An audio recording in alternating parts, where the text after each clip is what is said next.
আজকে মোটামুটি 12টা 12:30টার দিকে বের হই বাড়ির থেকে। তো আজকে মাকে নিয়ে বের হই, কারণ মা আজকে ডাক্তার দেখানোর কথা ছিল। তো মাকে আমি হসপিটাল মোড়ে নামিয়ে দিই। তারপর সোজা আমি ক্যাফেতে চলে আসি।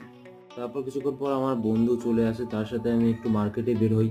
তো মার্কেটে ভালো কোয়ালিটির পাতা প্লেটের খোঁজে একটা দোকানে ঢুকি, কিন্তু বেশি দাম হওয়ার জন্য আমরা পরের দোকান থেকে পাতা প্লেট কিনে নিই। তারপর চিকেন শপ থেকে চিকেন নিয়ে আমরা মার্কেট থেকে বেরিয়ে যাই।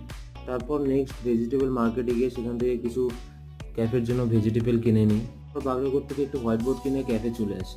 তো আজকের বাজারটা মোটামুটি ঠিকঠাকই ছিল, খুব একটা খারাপ ছিল না। আজকে থেকে আমাদের এখানে পুজো লাইটিংও শুরু হয়ে গেছে, ঘোরাঘুরি শুরু হয়ে গেছে। লাইটিংটা খুব সুন্দর করেছে, দেখে খুব ভালো লাগলো।